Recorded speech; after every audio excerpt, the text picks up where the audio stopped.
All right, so are you ready for this one? I'm ready. Because today we're going deep, Deep.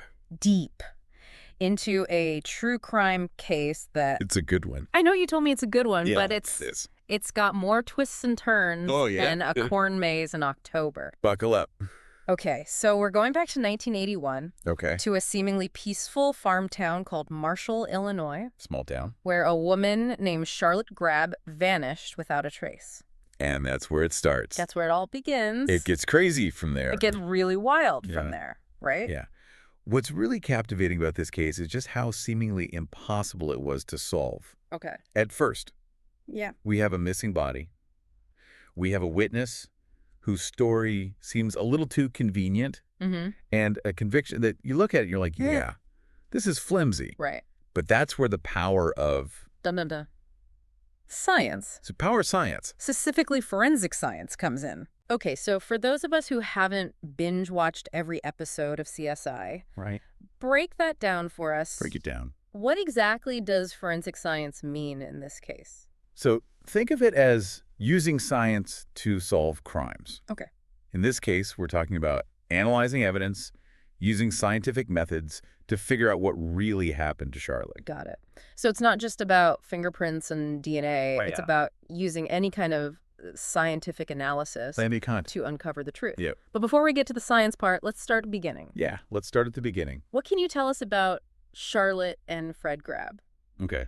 Our sources paint a pretty rocky picture of their marriage. From what we can gather, it seems like from the outside they look like a successful farming couple. Okay.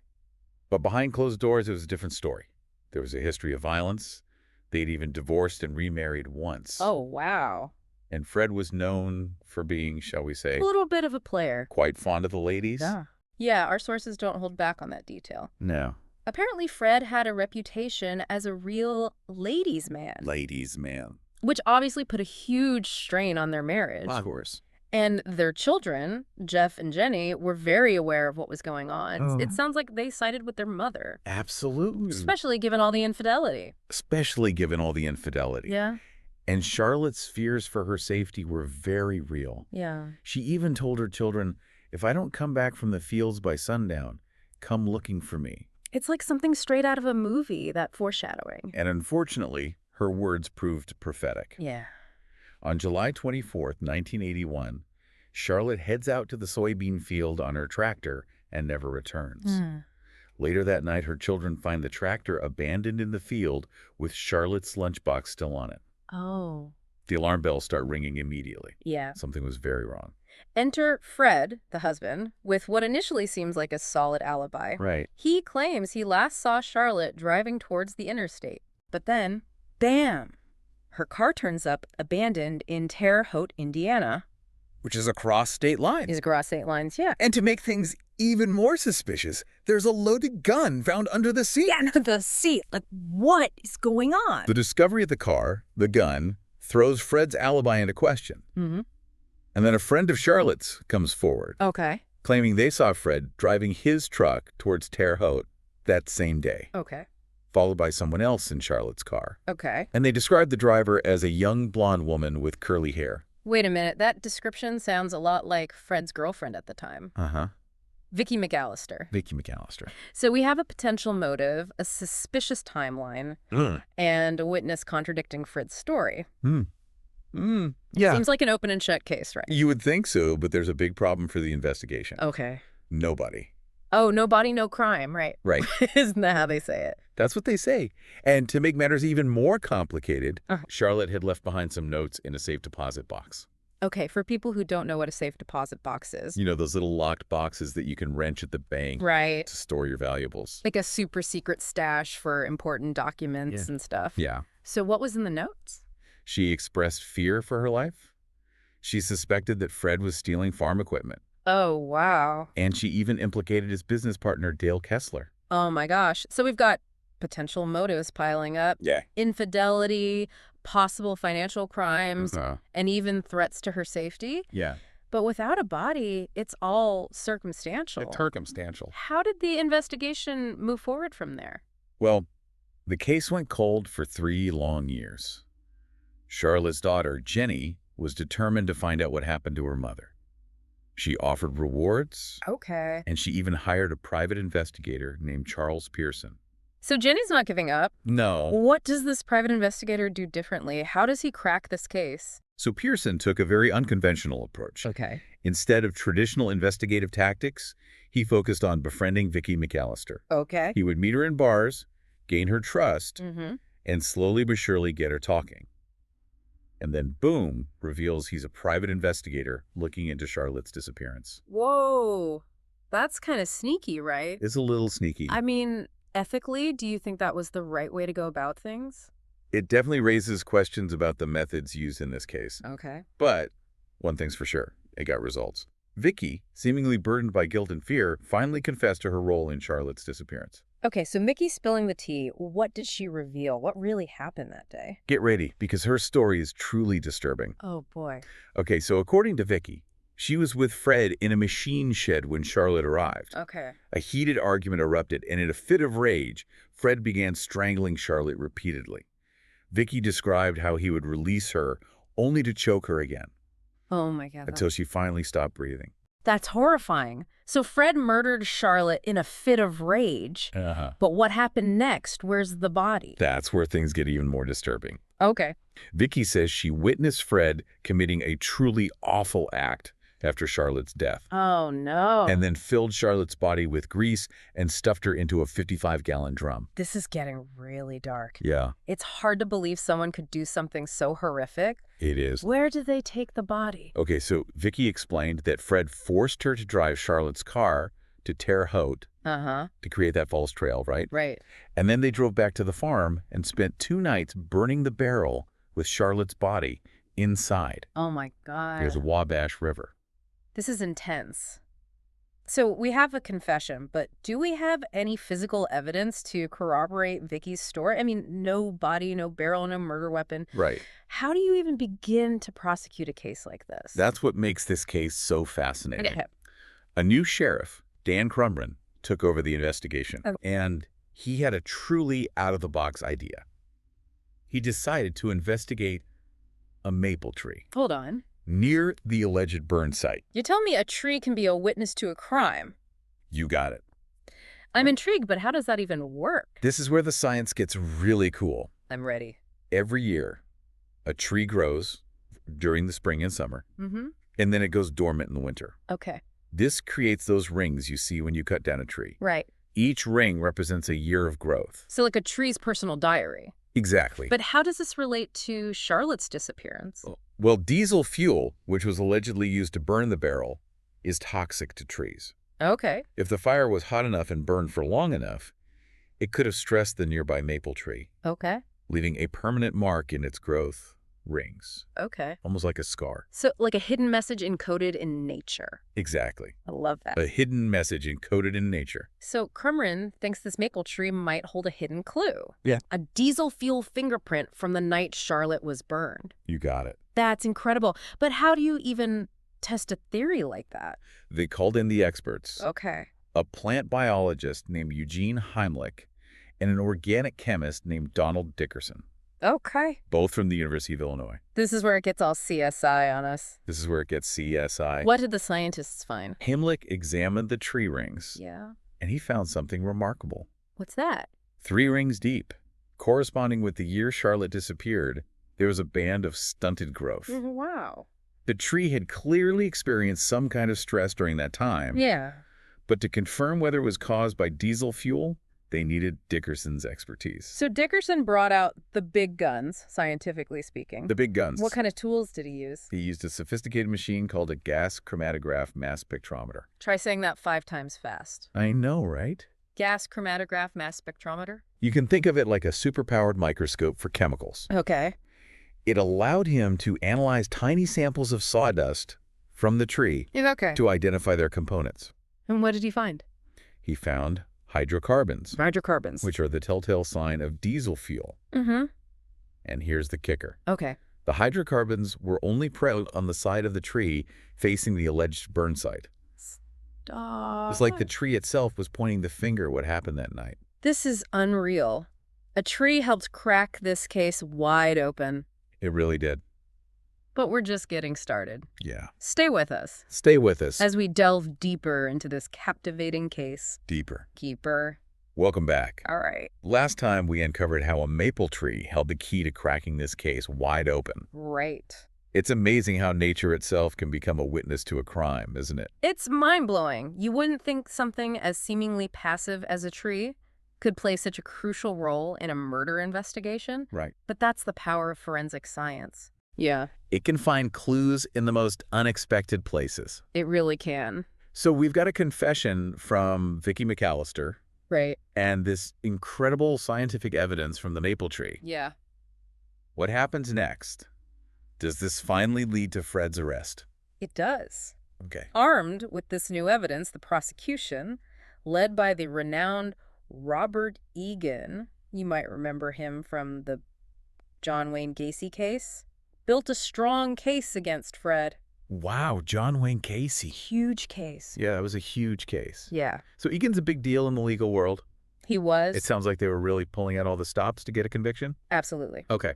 And the first trial takes place, and Fred Grabbe is found guilty of first-degree murder. Wow. He's sentenced to life in prison without the possibility of parole. You'd think that would be the end of the story, right? You would think. Justice or... You would think, but knowing this case, Oh, no. I'm guessing it's not that simple. There's more to come, isn't there? Oh, you bet there is. Remember we talked about how this case is full of twists and turns? Well, buckle up, because things are about to get even wilder. Oh boy, I'm ready. First of all, Fred's lawyers appealed the verdict Okay. and managed to get his conviction overturned on a technicality. Wait, overturn on a technicality. What does that even mean? Yeah. Does that mean he didn't do it? Not necessarily. Okay. It basically means that there was some kind of procedural error during the trial Mm-hmm. that might have influenced the jury's decision. Okay. It could be something like a piece of evidence being admitted improperly Okay. or an error in the judge's instructions to the jury. Okay. It doesn't mean Fred was innocent, just that the trial wasn't conducted perfectly Yes. according to the rules. Okay, that makes sense. So it's like a legal do-over, Yeah, a second chance for the prosecution to get it right. exactly. But what about Fred's girlfriend, Barbara Graham? Oh, Barbara. The one who was flaunting that mink coat during the trial. The Mick coat. What role does she play in all this? She's a fascinating character in this story. I bet. Remember, she was openly defiant during the trial, seemingly taking pleasure in the Grabbe family's pain. Right. Well, a few weeks after the initial conviction, Okay. she attempts a daring jailbreak Whoa, hold on. to free Fred. A jailbreak. Seriously. Okay. She shows up at the Clark County Jail, claiming to have a love note for Fred. A love note. When the deputy opens the door, Yeah. she fires 5 shots, Oh my god. hitting him in the leg. Wow. She even stands over him and says, "Don't make me kill you." It's like something out of a movie. It really is. What happened to her? Did she actually manage to free Fred? Thankfully, no. Okay. Her escape attempt failed, Yeah. and she ended up serving 16 years for the crime. 16 years. Wow. But the judge who sentenced Fred Ah. had a strong suspicion that he was somehow involved in the plan, Uh-huh. orchestrating it all from behind bars. Wow. So even from prison, Fred is still pulling strings and causing chaos. Well- This guy's like a criminal mastermind. Seems to be. But wait, there's more, right? What about those fires? You're on fire today. There it is. Yes, just 2 months after the jailbreak attempt. Okay. Both the Grabbe family home and the home Fred's son Jeff had built nearby Yeah. burned to the ground. Oh my gosh, this is getting really dark. It is. Were the fires investigated? Absolutely. Okay. Fire marshals determined that both fires were arson, intentionally set, Wow. but no one was ever officially charged. Oh, wow. Again, suspicion fell on Fred, Right. but with a life sentence already hanging over his head, authorities decided not to pursue further charges. It's almost like he's trying to erase any trace of his former life. Yeah. Even from behind bars. It seems that way. But what about the retrial? With his conviction overturned, did they have to start from scratch? And what about Vicki McAllister? Did she testify again? Yes, the retrial went ahead, Okay. and Vicki McAllister was a key witness for the prosecution once again. But as the date approached, a new mystery emerged, one that remains unsolved to this day. Uh-oh. Fred's son, Jeff, who had testified against his father in the first trial, Okay. vanished without a trace. Vanished. What do you mean? He just disappeared. Like he'd just disappear. Exactly. Okay. He was on a business trip to California when all communication ceased. Oh, wow. No phone calls, no emails, nothing. Nothing. He simply disappeared. Wow. No one knew where he was, and by the time of the retrial, he was still missing. That's so creepy. Did they ever find out what happened to him? That's the mystery. Okay. To this day, Jeff's disappearance remains unsolved. Wow. So we have a missing person on top of everything else? Yeah, This case just keeps getting more and more complicated. it does. But what about the retrial? Did it go ahead without Jeff's testimony? It did. Okay. The judge allowed Jeff's wife, Cindy, to testify in his absence. Okay. But his disappearance cast a long shadow over the proceedings. I can imagine. It must have been incredibly difficult for her to testify without knowing what happened to her husband. Absolutely. So despite Jeff's absence, the retrial goes ahead. What was the verdict this time? The jury, once again, found Fred Grabbe guilty. Wow. This time he was sentenced to 75 years in prison. 75 years. Wow. It seems like justice had finally been served, even without Jeff's testimony. Right. But then, just 1 month after the retrial, Oh, a tragic discovery is made. what's that? Jeff's body is found floating in Seal Beach, California. Oh, no. So he was murdered. Yeah. Did they ever find out who was responsible? I mean, obviously it had to have been Fred, right? Sadly, no. Hey. Jeff's murder remains unsolved. Wow. The authorities investigated, of course, Right. but no one was ever charged. Wow. Fred naturally denied any involvement. Of course. But the timing of Jeff's disappearance, Yeah. right before the retrial where he was set to testify against his father again, Right. is certainly suspicious. It's hard not to see a connection there. Yeah. It's like something out of a Greek tragedy, this family torn apart by violence and secrets. It really is. This poor family has been through so much. They really have. What happened to Vicki McAllister after the second trial? Did she get her life back? Vicki received the $25,000 reward Okay. offered by Jenny and her husband. Yeah. She was relocated Okay. and given a new identity Okay. to protect her Yeah. from any potential retaliation Right. from Fred or his associates. Mm-hmm. But even today, she lives in fear, I bet. haunted by what she witnessed, Yeah. and worried that Fred might somehow find her Right. and exact revenge. Oh my gosh. It's heartbreaking to think about the toll this whole ordeal has taken on everyone involved. Yeah, for sure. It all circles back to Fred, this imposing figure who Mhm. seems to cast a long shadow over everything. He does? Do you think he orchestrated any of these events from prison? The jailbreak attempt, the fires, even Jeff's murder? It's impossible to say for sure without concrete evidence. Right. But the timing of these events, Yeah. the pattern of violence, The pattern. and the sense that Fred always seems to be at the center of the storm, At the center. it certainly raises questions. It does. And there's one more twist to this story that might make you wonder even more about Fred's influence, even from behind bars. Oh, there's more. Don't tell me it involves the grandson, Adam Everett Livix, right? You're right on track. Okay. Years later, in Mhm. 2014, Livix makes headlines when he's indicted in Israel Okay. on weapons and immigration charges. Okay. He's accused of impersonating a Navy SEAL Oh, wow. and plotting bombing attacks against a prominent mosque. Hold on, a terrorist plot. A terrorist plot. This family story just keeps getting more and more unbelievable. I know, right? What happened to him? Was he convicted? That's where things take another unexpected turn. Okay. During the legal proceedings, Yeah. Livix is diagnosed as psychotic Oh, wow. and unfit to stand trial. Okay. He spends a year in a mental institution in Israel before being released back to the United States. Right. And upon his return, he gets in trouble again, this time for stealing farm equipment. Stealing farm equipment. Wait a minute. That sounds familiar given Fred's history. Right. Do you think there's a connection there? Like some sort of pattern of behavior running in the family? It's a question worth considering. Right. This case, as you've seen, Yeah, is full of complexities and unanswered questions. for sure. It's not just about solving the initial crime. Yeah. It's about understanding the ripple effects, Right. the interconnected lives, Yeah. and the lingering mysteries that remain even after the gavel falls. Exactly. And I think that's what makes the story so captivating. It is. It's not just a whodunit, it's a whodunit. Why don't it? And even our what happened next? What happened next? It's like peeling back the layers of an onion, and each layer reveals something darker and more complicated. But we'll have to save that unpacking for the final part of our deep dive. Yes. Stay with us Stay with us. as we explore the legacy of this case. It's right. And grapple with the questions that continue to haunt it. The haunting questions.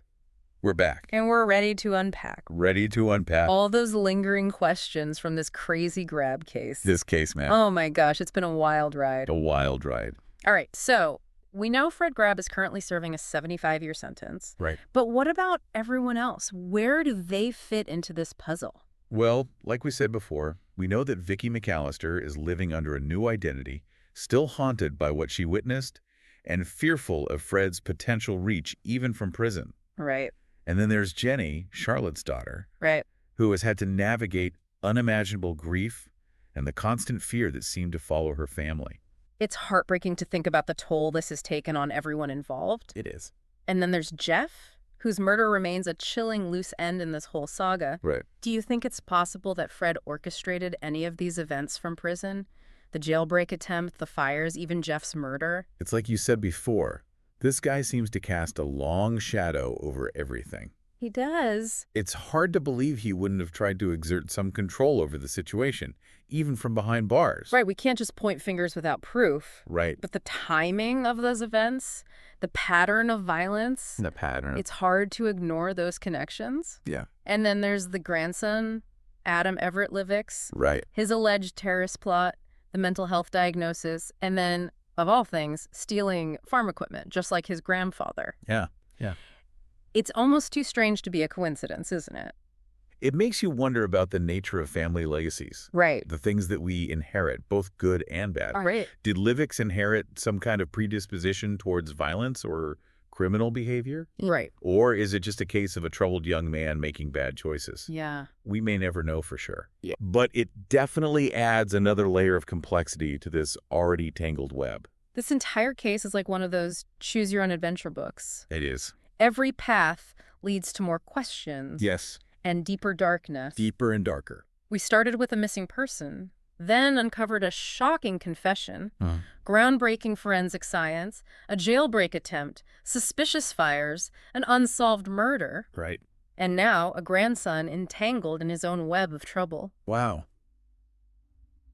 Where do we even begin to unravel all of this? I think that's the point, isn't it? Right. Real life doesn't always have neat and tidy endings. Right. This case forces us to confront the messiness of human nature, Yeah. the enduring consequences of violence, Mm-hmm. and the ripple effects that can last for generations. Wow. It's a reminder that even in a seemingly quiet farm town, Right. darkness can lurk beneath the surface. Well said.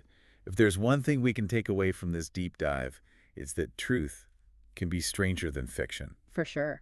And justice, as we've seen, is often elusive. We may never know the full story of what happened to Charlotte Grabbe and her family, Right. but their case stands as a stark reminder of the devastating power of secrets and the enduring strength of the human spirit in the face of unimaginable tragedy.